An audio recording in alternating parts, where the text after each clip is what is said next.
కువైట్‌లో ఉన్న తెలుగు వారందరికీ నమస్కారం అండి. లాస్ట్ టైమ్ ఒక వీడియో చేశాను. చదువుకున్న వాళ్ళు ఎవరన్నా కువైట్‌కి రావాలి అంటే ఆ ఆలోచన మానుకోండి. ఇండియాలో జాబ్ మార్కెట్ చాలా బాగుంది. మీరక్కడ ఒక చిన్న ట్రైనింగ్ చేసి సర్టిఫికేషన్స్ తెచ్చుకొని ఇండియాలో జాబ్స్ కోసం సెర్చ్ చేస్తే ఈజీగా జాబ్స్ వచ్చేస్తాయని చెప్పాను.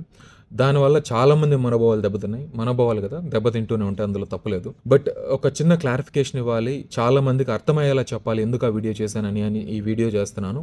దాంతో పాటు కువైట్‌కి ఖచ్చితంగా రావాలి అనుకున్న వాళ్ళు కూడాను ఏం చేయాలనేది కూడా ఈ వీడియోలో ఎక్స్‌ప్లెయిన్ చేస్తానండి. ఫస్ట్ థింగ్, నేను కువైట్‌కి రావద్దు అసలే అని ఎవరికీ చెప్పలేదండి. చదువుకున్న వాళ్ళకి మాత్రమే ఇక్కడ జాబ్ మార్కెట్ కంటే కూడాను ఇండియాలో జాబ్ మార్కెట్ బాగుంది అని చెప్పాను. అంతేగాని కువైట్ మంచిది కాదు, కువైట్‌కి రావద్దు అని నేను ఎక్కడ మెన్షన్ చేయలేదు. డబ్బులు సంపాదించడం కోసం Kuwait one of the best country అని చెప్పొచ్చు. ఇక్కడ సంపాదించి ఇండియాకి డబ్బులు పంపించి చాలామంది వాళ్ళ కుటుంబాలను నిలబెట్టుకున్నారండి.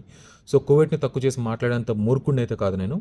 సెకండ్ థింగ్ ఏంటంటే, కువైట్‌కి ఖచ్చితంగా మా వాళ్ళని మేము తీసుకురావాలి, మా పిల్లలు కువైట్‌కి వస్తేనే బాగుపడతారు అనుకున్న వాళ్ళైతే, మీ పిల్లలకి ఒక విషయం చెప్పండి.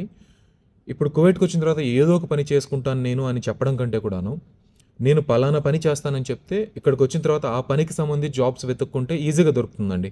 పెద్దలు ఒక సామెత చెప్పారు. 2 పడవల మీద ప్రయాణం చాలా ప్రమాదకరం అని చెప్పి. ఒక దారిలో వెళ్తే డెస్టినేషన్‌కి రీచ్ అవుతారండి. అలా కాదని చెప్పి ఒక 4 దారులు చూస్తున్నారనుకోండి, లాస్ట్‌కి వెళ్ళలేరు. ఆ 4 దారులలోనూ కన్‌ఫ్యూజన్ ఉంటది. ఏ దారిలో లాస్ట్‌కి వెళ్ళాలని కూడా వాళ్ళకి కూడా తెలీదు. సో, దయచేసి ఒక ప్రొఫెషన్ ఎంచుకోండి. ఫర్ ఎగ్జాంపుల్ డ్రైవర్స్ ఉన్నారు. నేను డ్రైవర్‌గా కువైట్‌కి రావాలని వస్తున్నారు. డ్రైవర్ జాబ్ వెతుక్కుంటున్నారు. అలా కాకుండా నేను ఏదో ఒకటి చేస్తానని వచ్చిన వాళ్ళు మాత్రమే ఇక్కడ కువైట్‌లో చాలా కష్టపడుతున్నారు, ఏ జాబు దొరక్క. సో, ఎవరన్నా మీ వాళ్ళు కువైట్‌కి రావాలి, ఏ ప్రొఫెషన్‌లో అయితే బాగుంటది అనుకున్న వాళ్ళకి ఎవరికైనా ఏదైనా డౌట్స్ ఉంటే ఇండియాలో ఉన్న వాళ్ళకి, నన్ను ఇన్‌స్టాగ్రామ్‌లో ఫాలో అయ్యి నాకు మెసేజ్ చేయమని చెప్పండి. వాళ్ళకి క్లారిఫికేషన్ ఇవ్వడానికి ట్రై చేస్తాను. Thank you very much.